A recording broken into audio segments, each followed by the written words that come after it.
The Doctor has just regenerated. What's happening? Who's... That, Mr. Benton, is the Doctor. And his brain is a bit scrambled.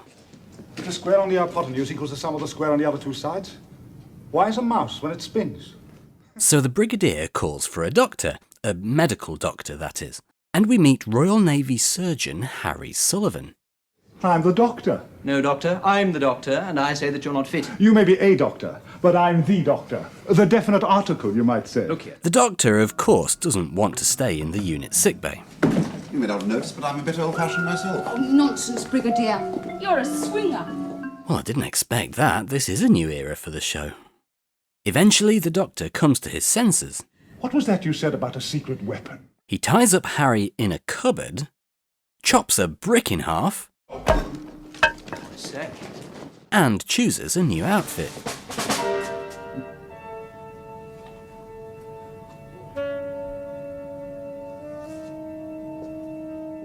And then he agrees to help UNIT with their latest investigation. Well, how about this? Much better. The top secret plans for how to build a disintegrator gun have been stolen by someone. Or something. Is it a giant Lego man? Since the plans have been stolen, UNIT tries to protect the components required to build the disintegrator gun. The place is impregnable. As the iceberg said to the Titanic. What? Glip, glip, glip, glip, glip, glip. But the thief gets into the vault from below. Meanwhile, purely coincidentally, Sarah Jane has been doing some journalism, investigating a scientific think tank. And the scientists have made a giant robot!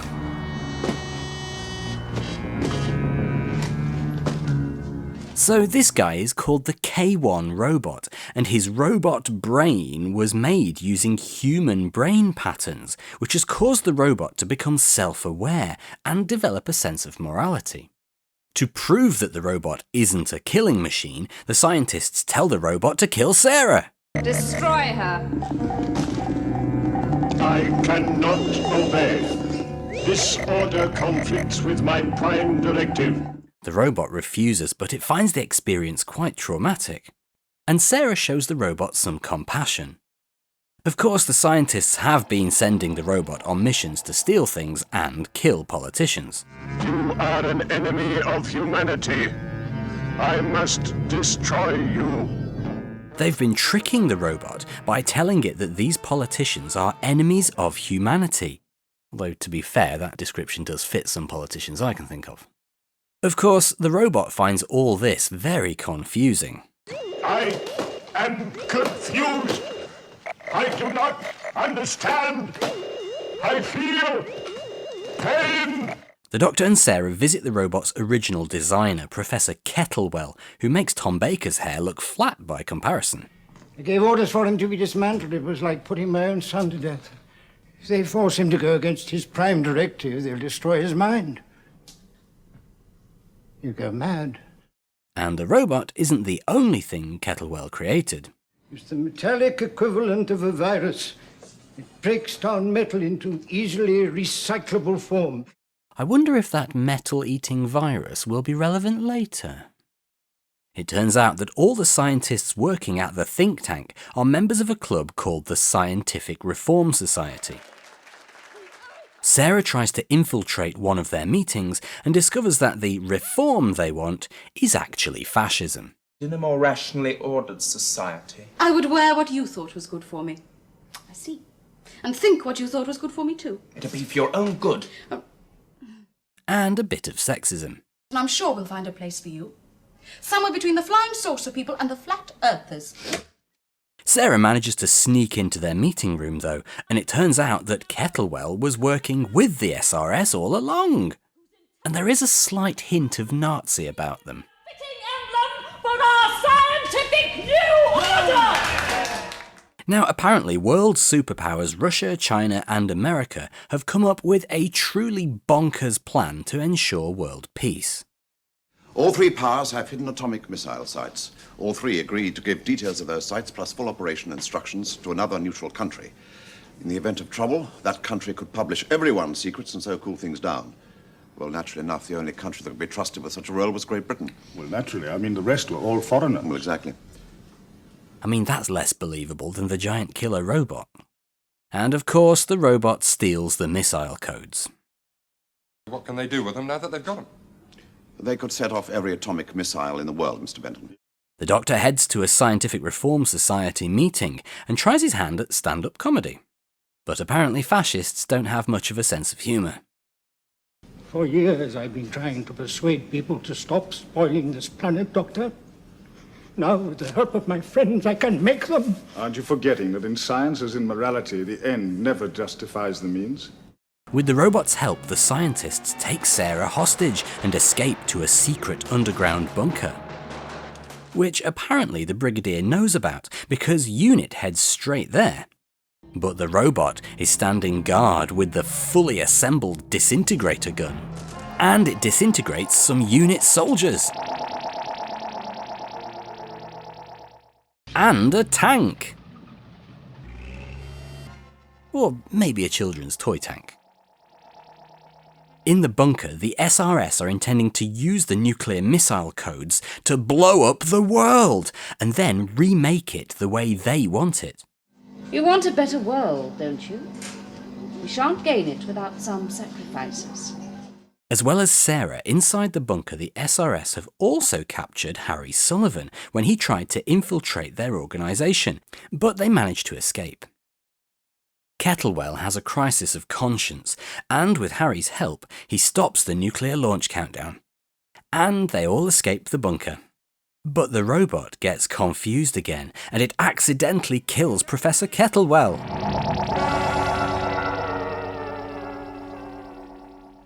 And it collapses for some reason. Maybe it crashed?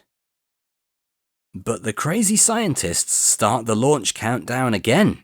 But the Doctor disarms it this time, and UNIT arrests all the fascist scientists. But then the robot wakes up again and kidnaps Sarah. Humanity must be destroyed. It is evil, corrupt, but do not fear. Sarah, you alone will be saved.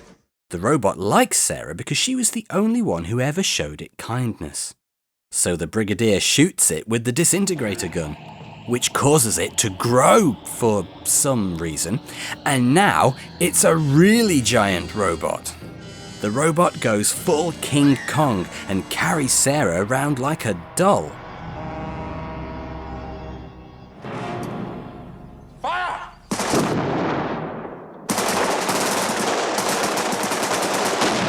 But Benton remembers Professor 𝗘𝗀𝘀𝘀 saying he created a metal-eating virus. So the Doctor cooks up a bucket of robot flu and performs a drive-by sloshing.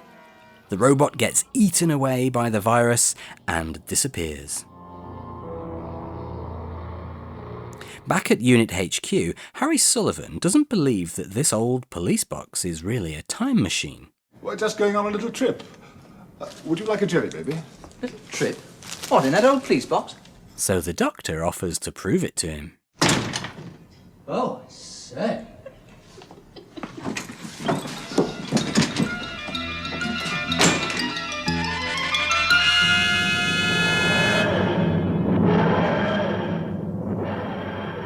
Doctor, about that dinner at the palace, Her Majesty...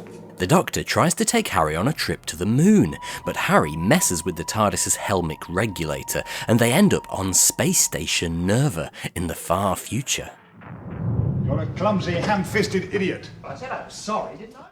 And of course, they immediately get separated. Doctor, look! In a minute, Sarah. Again, because Harry started pushing random buttons. You haven't touched anything, have you, Harry? Yeah, I did just touch one switch. And they get attacked by a security system. Harry gets his shoes shot off. The Doctor's scarf gets singed. Madame Nostradamus made it for me. And Sarah gets suffocated. But the Doctor gets to her just in time. Steady on her, bud, steady on her. Here. Call me old girl again, and I'll spit in your eye. To be fair, he might be into that sort of thing. Before she gets the chance though, Sarah gets teleported away.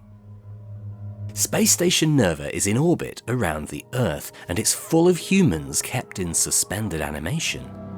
They've survived flood, famine and plague. They've survived cosmic wars and holocausts. Now, here they are, out among the stars, waiting to begin a new life, ready to outsit eternity. Since the station has been disturbed, the humans begin to wake up. My name is Vira.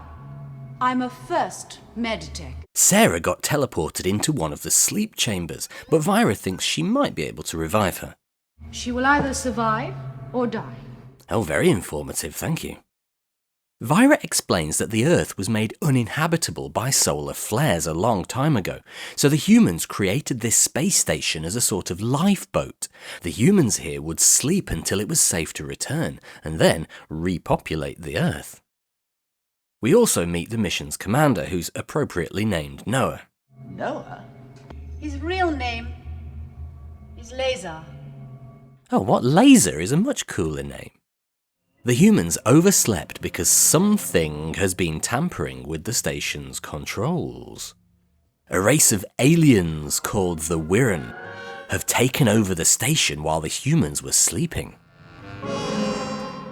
And the 𝗃𝗏 have been snacking on the sleeping humans. We can't let the 𝗃𝗏 eat the cryogenic sleepers as though they were a lot of... Jelly babies? Exactly. So the Doctor decides to help. It may be irrational of me, but human beings are quite my favourite species. But Commander 𝗃𝗏 gets infected by 𝗃𝗏 slime. And he starts turning into a 𝗃𝗏 himself. Okay, let's just get this out of the way now. It is made of bubble wrap. But to be fair, it is the scariest bubble wrap that I've ever seen.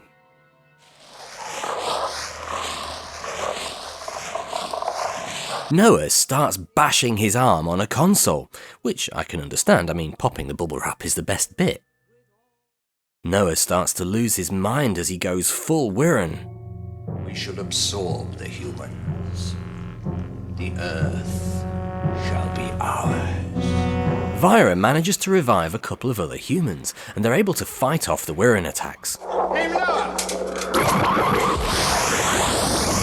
The Doctor needs to know how to kill the 𝗃𝗏, so to find their weakness, he plugs his own brain into the brain of a dead 𝗃𝗏 that Harry found in a cupboard. The Doctor learns that the 𝗃𝗏 can be killed by electric shock, so he plans to electrify part of the station. But to do that, he has to go down to the power infrastructure section of the station. But a now fully converted 𝗃𝗏 is down there waiting for him. Long ago, humans came to the old lands. For 1,000 years the 𝗃𝗏 fought them, but you humans destroyed the breeding colonies. They narrowly escape from 𝗃𝗏, and then the 𝗃𝗏 try to suffocate the humans by turning off the power. But Sarah comes up with a plan to use the power from a docked shuttlecraft to electrify part of the station. Sarah volunteers to crawl through an air duct to run the power cable, but she gets stuck, so the Doctor uses reverse psychology to motivate her to get through. Stupid, foolish girl. We should never have relied on you. I knew you'd let us down. Hundreds of lives at stake, and you lie there blubbing. You... Wait till I get out! Yeah, when she gets out, she is definitely spitting in his eye. Everyone heads to the docked shuttle, but the 𝗃𝗏 larvae have all hatched into full insects, and they all attack the shuttle. With all the 𝗃𝗏 now on the shuttle, the humans go back to the station. The Doctor can now launch the shuttle manually and send all the 𝗃𝗏 flying off into space, but the exhaust from the thrusters would kill him. Just look after Sarah, Harry. But one of the Earth technicians sees it as his responsibility to save mankind, so he punches the Doctor and saves his life. The ship launches, taking all the 𝗃𝗏 with it, but 𝗃𝗏 still has a small amount of humanity left in him, so he sabotages the ship, causing it to explode.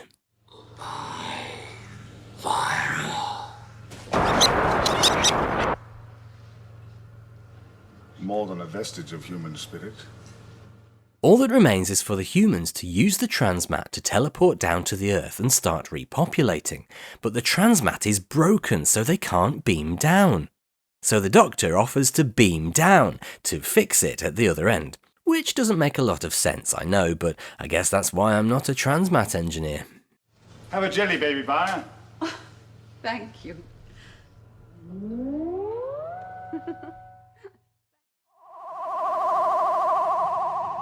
The Doctor, Sarah and Harry transmat down to the planet Earth. Although Sarah arrives upside down, and she seems to have forgotten how to stand up on her own. Okay, I'll think. Whilst the Doctor repairs the allegedly broken transmat system, Harry and Sarah go for a walk. Trafalgar Square should be that way. And Harry falls into a classic pit trap. Fortunately, he still knows how to stand up on his own though, and he finds a way out through a convenient tunnel at the bottom of the pit. Nearby, there are several human survivors of a spaceship crash. They dug the pit trap because they're being hunted by a robot.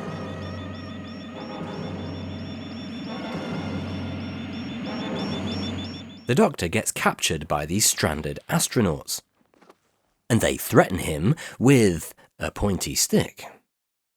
I hate to think what they're going to do with that pointy stick. It turns out that humanity didn't die out when the solar flares ruined the Earth, like the 𝗃𝗃𝗀𝗀 folks thought it would.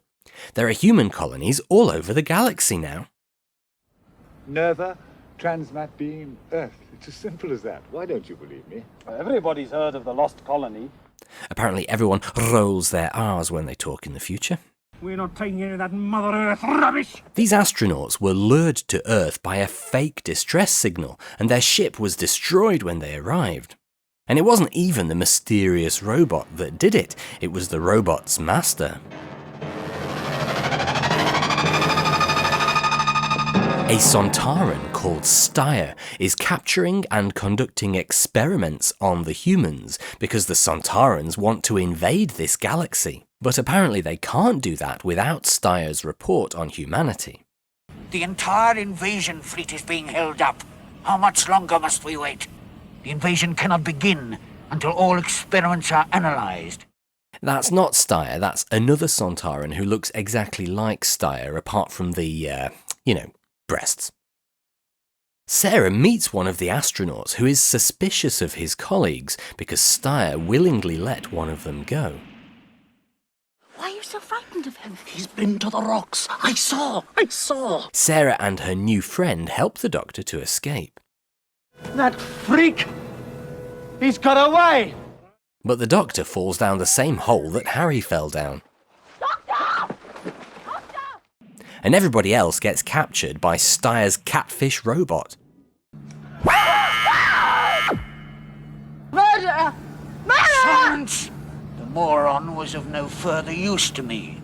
The astronaut leader 𝗃𝗀𝘀, or should I say 𝗃𝗀𝘀, Burrow's hooked. tried to make a deal with 𝗗cie. You stinking lousy swine, Burrell! You try to do a deal with this thing? 𝗗cie starts experimenting on his captives. He tries to crush 𝗃𝗀𝘀's chest with his super heavy metal bar, and the only way to save him is for the other astronauts to lift it off him.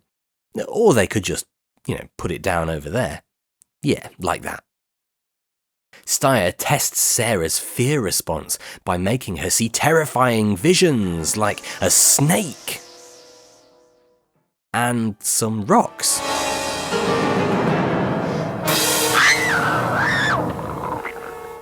And I think that's poop. Harry tries to free Sarah, but there's an invisible force field in the way. Don't you worry, old thing. I'll find a way. I'll get you out of there if I have to knock his belly head off and grab his keys. The Doctor finds the secret tunnel out of Harry's hole, and then deals with the catfish robot.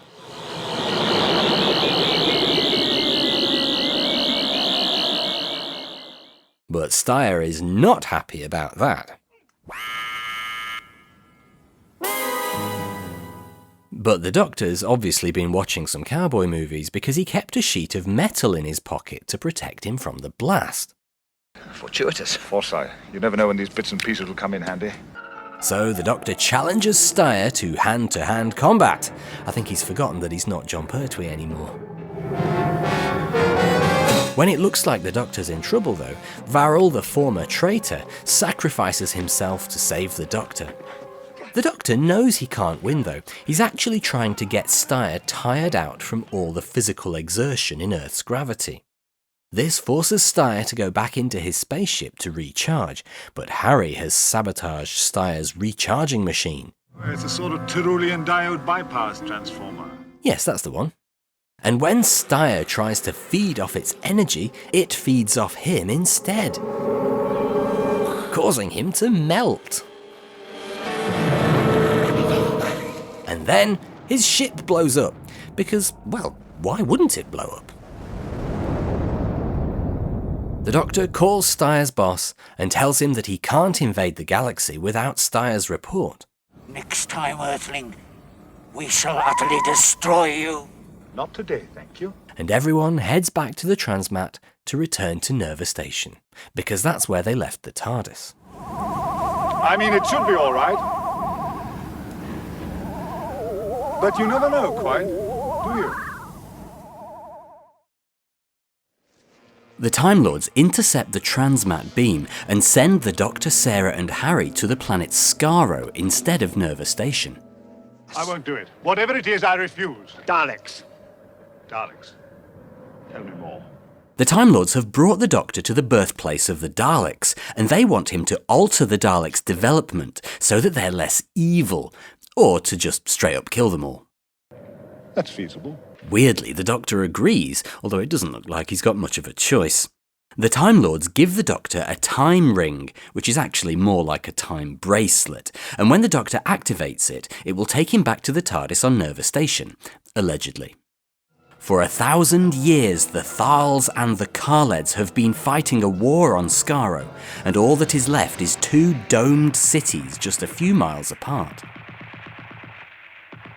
The war has been going on for so long that the two sides have regressed from using futuristic energy weapons to now using gunpowder-based projectile weapons. And landmines. Harry, I'm standing on a landmine. Rubbish landmines that don't go off when you step on them. Or when you step off them, apparently. During a gas attack, they get separated and the Doctor and Harry are taken into a secret 𝗏𝗏led bunker. And when I say 𝗏𝗏led, what I actually mean is Nazi. Our battle cry will be total extermination of the 𝗏𝗏ls! And the Doctor is introduced to the 𝗏𝗏led scientists working in the secret bunker on an ultimate weapon.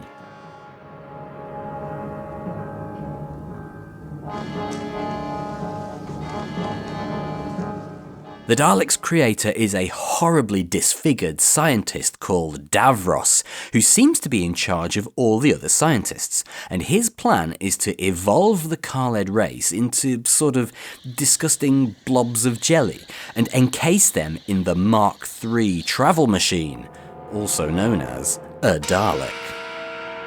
𝗃𝗏𝘀, this will create enormous mental defects. Not defects, improvements. It'll mean creatures without conscience. No sense of right or wrong, no pity. They'll be without feeling or emotion. Correct. Now see that my orders are carried out. Why the 𝗏𝗏leds see this as winning, I have no idea. Meanwhile, Sarah is left to wander around the wasteland a bit, where she gets attacked by mutants, who are imaginatively named Mutos. Are they going to eat her? Ah, no, they're just stroking her, or at least I hope that's all they're doing. Monsters created by the chemical weapons used in the first century of this war. In other words, genetically wounded. We must keep the 𝗏𝗏led race pure. Sarah makes friends with the Mutos, though, but they get captured by the 𝗃𝗁s. There's no reason why this one shouldn't work. Why, it's almost a norm. Almost free of deformities? That's a bit harsh. They get taken to the 𝗃𝗁 dome to load radioactive materials into a giant missile. Sarah and the Mutos, which is sadly not a 1970s prog rock band, stage an escape attempt, but it doesn't go well for them. The Doctor and Harry find some 𝗏𝗏led scientists who are against 𝗃𝗏𝘀 and don't want to be turned into mutant jellies, which is fair enough, I think. He's created a monster utterly devoid of conscience. And you want to stop him? And a scientist called Ronson helps the Doctor and Harry to escape so that they can share their knowledge with the rest of the resistance movement. Davros isn't happy when he finds out that Ronson let the prisoners escape, though. Exterminate! No! Exterminate! No!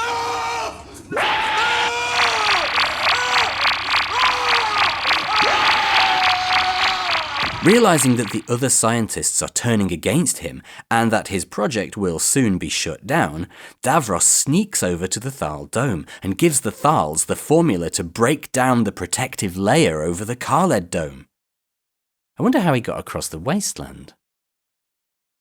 To find Sarah, the Doctor and Harry also head to the 𝗲l city through the underground caves where Davros has discarded all his failed mutant experiments, and Harry gets munched on by a giant clam, which may or may not be a euphemism. At the 𝗲l city, the Doctor gets a bit electrocuted, and there's a bit of head bashing involved. Excuse me, can you help me? I'm a spy.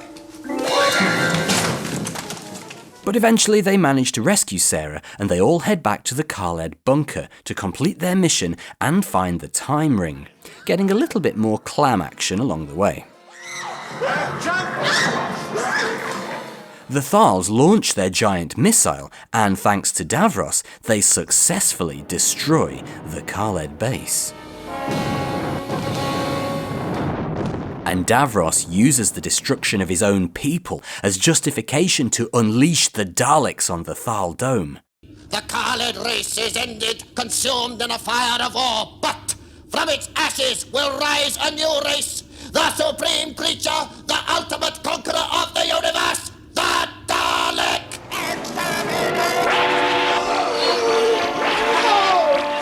Unfortunately, Davros and his faithful assistant 𝗍𝗓 capture the Doctor as they're emerging from an air duct.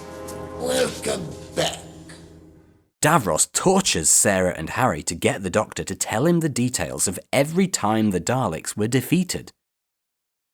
The Doctor likens the Daleks to a virus that spreads throughout the universe, killing every living thing, and he asks Davros if he would release the virus. Yes, I would do it. That power would set me up above the gods, and through the Daleks I shall have that power! The Doctor even tries to get Davros to destroy the Daleks by turning off his life support system. Seems like a bit of a design flaw for that button to exist. But 𝗍𝗓 intervenes and tries to lock up the Doctor with Sarah and Harry, but Sarah and Harry have already escaped. I've got no idea how. They all head to the incubation room to kill all the mutant Dalek embryos. And Sarah does a quick outfit change for some reason. I mean, you can't just commit genocide wearing any old thing, can you?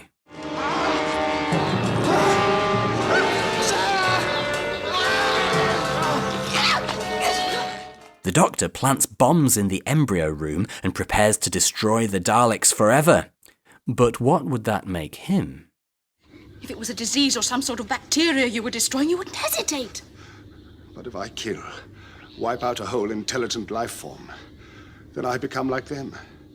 I'd be no better than the Daleks. Fortunately, the Doctor doesn't have to do a Dalek genocide because Davros surrenders to the other scientists and agrees to hold a vote on the future of the Dalek project. He's not really surrendering though, he's actually just buying time for his Daleks to come back from shooting up the 𝗲l dome, and when they arrive, they do some classic Dalek stuff.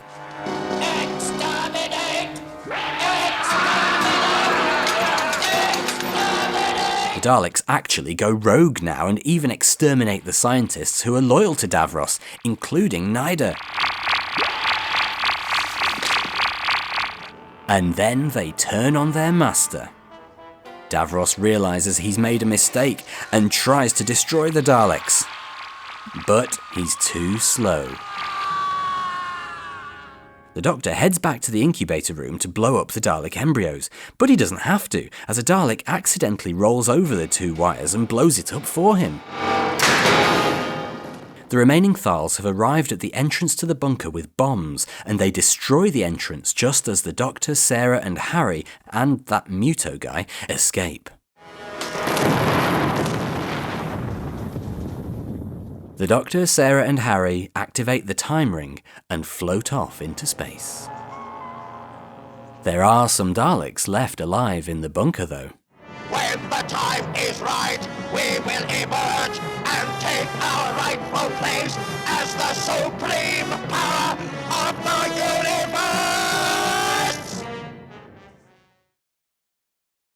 The time ring sends the Doctor, Sarah and Harry back to the Ark in space, except it's thousands of years earlier than before. The TARDIS hasn't arrived here yet, which doesn't make a lot of sense because it's a time machine, but, you know, whatever. The Ark is now called Nerva Beacon, and it's full of corpses. And a couple of mannequins dressed as corpses, I think. The crew of the Beacon have been killed off by a plague, and there's only a few people left. Nerva Beacon has a 30-year assignment, and it'll be that long before the last inward-bound ship has this new asteroid on its star chart. Until then, there's a constant danger of space collision. The crew find the Doctor after he gets his arm trapped in a door. They could have been loosened with a sonic vibrator. OK, I'm just going to leave that one alone. The crew decide not to kill the Doctor because they actually need a doctor, because of the whole plague situation. The crew explains that Nerva Beacon's purpose is to warn passing spaceships about 𝗃, which is a newly arrived planet, or asteroid, or moon, depending on which episode you're watching. Where did that rock come from anyway? What system? Well, nobody knows. It was first detected in our system 50 years ago and it was captured by Jupiter. It doesn't take the Doctor long to work out that the space plague isn't actually a plague. It's being caused by cybermats. And the cybermats are being remote controlled by one of the Beacon's crew, a scientist called 𝗀𝗀𝗀. And who gave 𝗀𝗀𝗀 the remote control cybermats? The Cybermen. The Cybermen want to destroy the planet 𝗃 because it's a planet made of gold, and it turns out that Cybermen are super allergic to gold. 𝗃, otherwise known as the planet of gold, is hated and feared by Cybermen because gold is lethal to them. Whilst the Doctor's busy doing some parkour to avoid the electrified floor in 𝗀𝗀𝗀's bedroom, Sarah gets attacked by a cybermat. To save Sarah, the Doctor decides to transmat her down to 𝗃 because he can use the transmat to filter out the poison from her body. Clever. Down on 𝗃, Sarah and Harry meet the Vogans who live there. There are two factions of Vogans who aren't on very good terms with each other.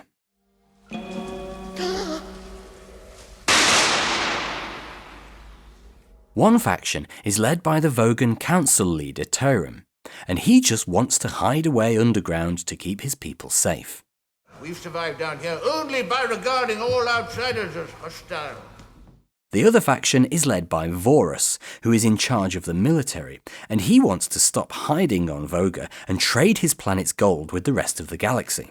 Why should we remain forever underground, cowering from the memory of something that happened centuries ago? 𝗃𝗁𝘀 has also secretly built a giant missile to shoot down the Cybermen. Whilst Sarah and Harry get involved in Vogan politics, the Cybermen attack Nerva Beacon.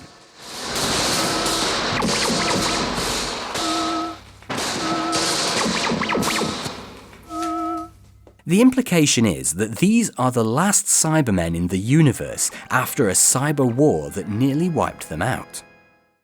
If humans had not had the resources of 𝗃, the cyber war would have ended in glorious triumph. They discovered your weakness and invented the glitter gun. It's almost criminal that we never get to see a glitter gun in this. The Cybermen wanted 𝗀𝗀𝗀 to leave a few humans alive on the beacon so that they could send the humans down into the depths of 𝗃 with strap-on bombs to destroy the planet. 𝗀𝗀𝗀 also goes down to 𝗃 to check everything is okay for his Cybermen masters. But he's actually a double agent, or maybe triple agent, because he's been working with 𝗃𝗁𝘀 the Vogan too. 𝗀𝗀𝗀 knows about 𝗃𝗁𝘀's missile, and he was luring the Cybermen to 𝗃 specifically so they could be shot. But can we trust our agent? We can trust in his greed. Gold buys humans.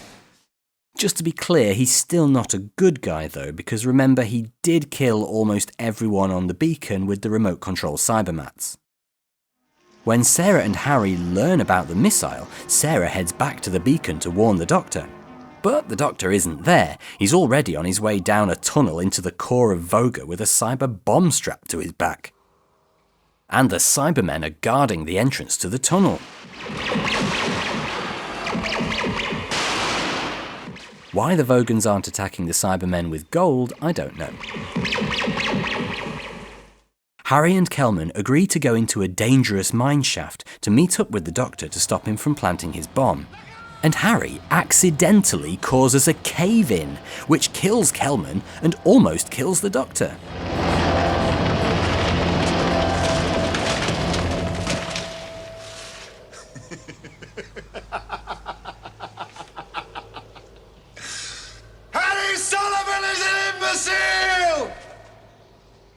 Sarah gets captured on the beacon whilst looking for the Doctor, and for some reason she becomes a complete idiot and gives away the Vogans' entire plan.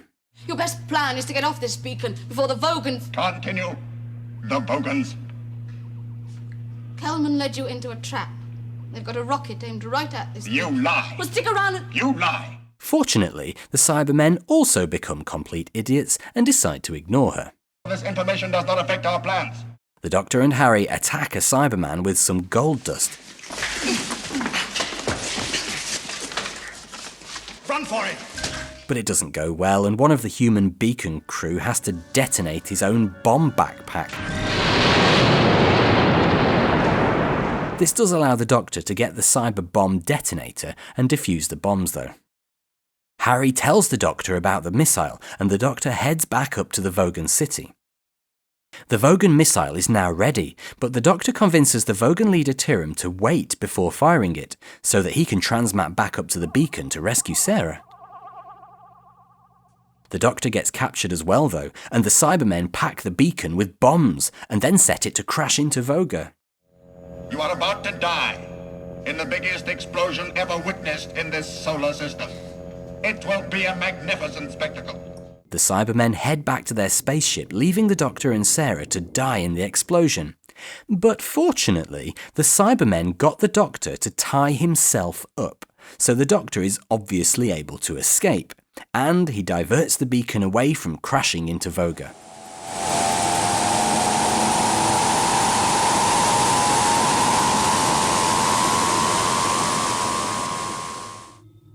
The Vogans start fighting amongst themselves again about whether to launch their missile even though the Doctor is still on the beacon, but 𝗃ṛis manages to pull the launch lever with his dying breath.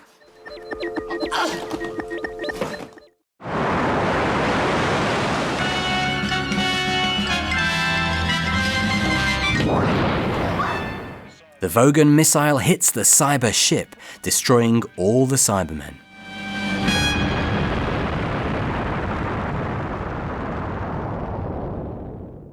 Harry transmats back up to the beacon just in time for the TARDIS to finally arrive. And in the TARDIS, the Doctor has a message waiting for him. Brigadier Lethbridge-Stewart needs help on Earth.